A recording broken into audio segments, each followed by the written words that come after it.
Hello there, my friend. If you're watching this, I imagine you might be sitting in a quiet room, maybe with a cup of tea, or just after turning off the TV that was filling the silence. You've probably felt that ache of loneliness settle in more than once. That emptiness that seems to echo, especially when the house is still or the phone doesn't ring. And you know what? That's okay. It's more than okay, it's human. But today, let's start a quiet revolution together. Not by filling your calendar with obligations or waiting for someone else to fix that feeling, but by turning inward. Because fulfillment? It's been inside you all along. I remember talking to my friend Margaret last year. She just lost her husband, and her children lived across the country. She told me, "It feels like the world moved on without me." And that's the thing about loneliness, it often whispers that we've been left behind. But what if we gently challenge that story? What if loneliness isn't a sign of being forgotten, but an invitation? An invitation to rediscover who we are when no one's watching. Think about this. For decades, so much of your energy went into caring for others, raising children, building careers, nurturing relationships. That was beautiful, important work. But now, that season has shifted. And in the quiet, it's easy to mistake solitude for abandonment. But solitude? That's sacred ground. It's where we meet ourselves again. Not the mom self, the employee self, or the spouse self, just you. The you who loved painting sunsets before bills and bedtimes took over. The you who could sit for hours in the library, lost in a novel. That person is still here. Let's try something. Close your eyes for a moment, go on, I'll wait, and ask yourself, what did I once love that I set aside? Maybe it was gardening, bird watching, writing letters, or tinkering with woodwork. Don't judge it as silly or unimportant. If it lit you up at 25, it can light you up at 75. Joy doesn't expire. Today, find that thing. Dust off the old guitar in the attic. Dig out the sketch pad. Start small, 5 minutes is enough. This isn't about becoming an expert, it's about rekindling a friendship with yourself. Now, I know what some of you might be thinking, but what's the point if no one sees it? That's where we shift the compass. Our culture screams that validation must come from others, likes, comments, applause. But true fulfillment? It's the quiet warmth in your chest when you lose track of time because you're immersed in something that feels like yours. It's the unshakable knowledge that you are whole, all by yourself. And what about those days when loneliness feels heavy? Let's reframe it. Imagine loneliness as a gentle nudge from your soul, like a soft tap on the shoulder. It's not saying, you're empty. It's whispering, you're ready. Ready to explore, to create, to listen to your own thoughts without rushing to fill the quiet. Try this. Tomorrow morning, sit by the window with your coffee. Instead of focusing on the silence, notice the light changing on the walls. Listen to the birds arguing in the tree outside. Write one sentence in a journal, something simple like, "The sky is the color of faded denim today." That's you, bearing witness to your own life. And that matters. This brings us to the heart of today, self-compassion. We're often kinder to strangers than we are to ourselves. If a dear friend told you they felt lonely, you'd offer them tea, a listening ear, grace. Why not offer yourself that same tenderness? When loneliness visits, don't scold yourself. Place a hand on your heart and say, "This is hard, but I'm here with you." That simple act? It builds a foundation no one can take from you. You've carried so much. You've earned the right to this peace. And this is just the beginning. Because once you start seeing solitude as fertile ground, not a wasteland, everything changes. You'll realize you're not waiting for life to begin again. You're already living it. So in the coming days, be curious. Be patient. And don't worry, we're just getting started. Next time, we'll explore how these sparks of rediscovery grow into a steady flame, weaving purpose into your days without demanding a single thing from anyone else. Until then, remember, you are excellent company.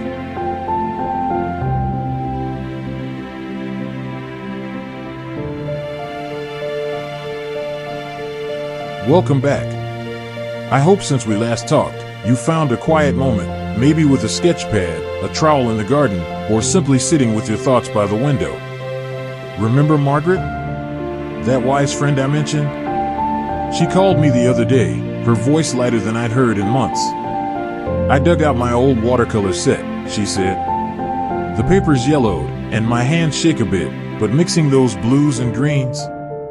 For 20 minutes, I forgot the empty chair beside me. That's the spark we're tending today. Not just fleeting moments, but building a daily life that feels rich and yours, even when the house is still. Let's talk about structure, not rigid schedules, but gentle rhythms. You see, loneliness often thrives in the undefined hours, the stretches of time that feel like waiting. We're going to fill those spaces, not with noise, but with intention.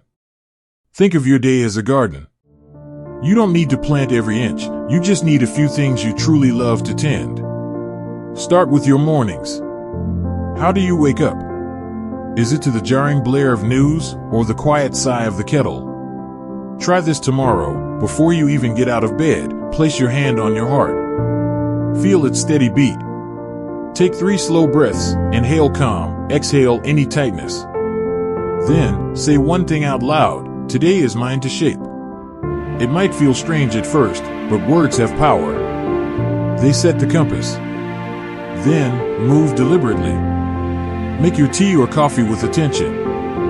Feel the warmth of the cup. Watch the steam curl. This isn't just routine, it's a ceremony of presence. You're anchoring yourself in your own life, right here, right now.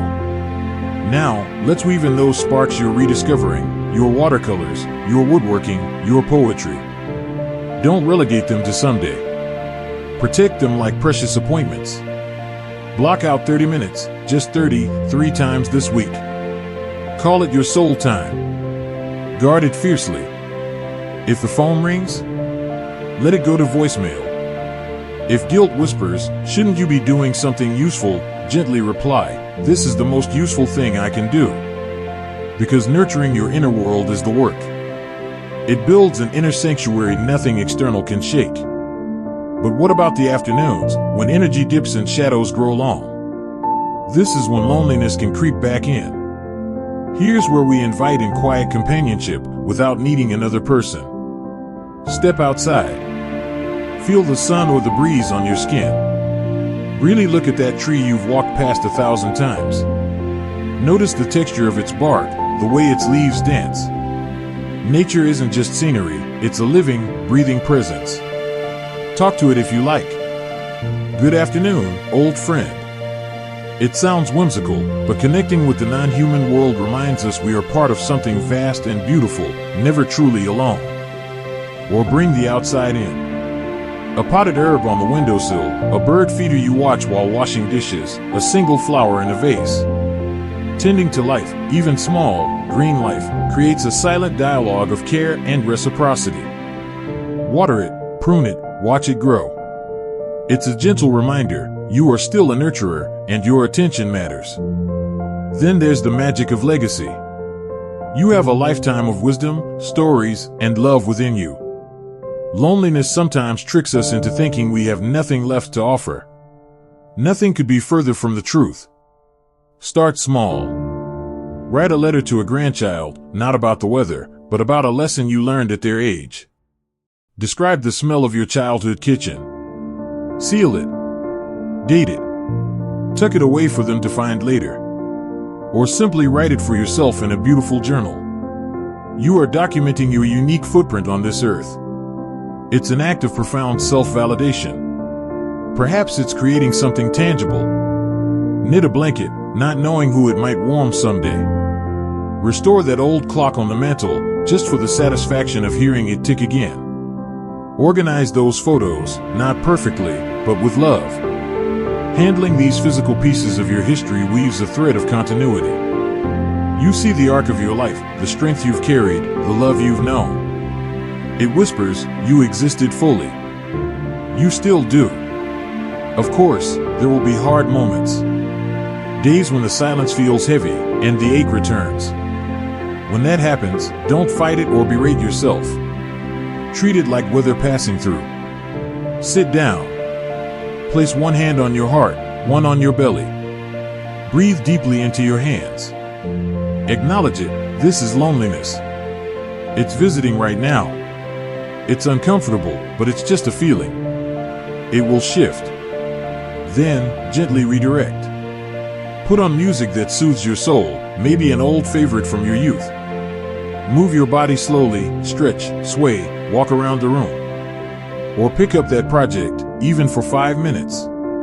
Action, however small, disrupts the stagnation loneliness loves. This is how we build your sanctuary brick by brick: morning rituals, protected soul time, nature's companionship, legacy moments, and compassionate navigation of the tough spots. It's not about erasing loneliness overnight. It's about cultivating an inner landscape so rich and resonant that loneliness becomes a passing cloud in your vast sky, not the entire horizon. Margaret painted her first small canvas last week, a blur of stormy blues and a single streak of gold breaking through. She sent me a picture. "It's not great art," she wrote, "but it feels true.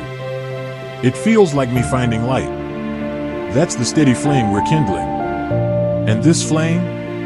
It starts to cast light beyond yourself. You begin to notice connections you didn't see before, not demanding relationships, but quiet threads in the tapestry of life. That's where we're headed next. How the fulfillment you're building within naturally, gently, begins to touch the world around you in ways that require nothing in return, yet weave you into the fabric of everything.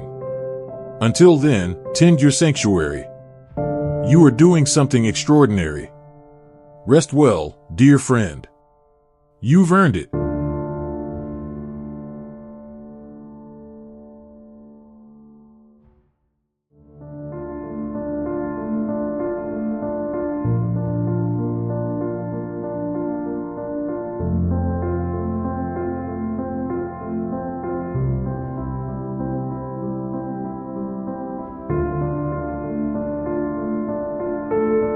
Welcome back, dear friend.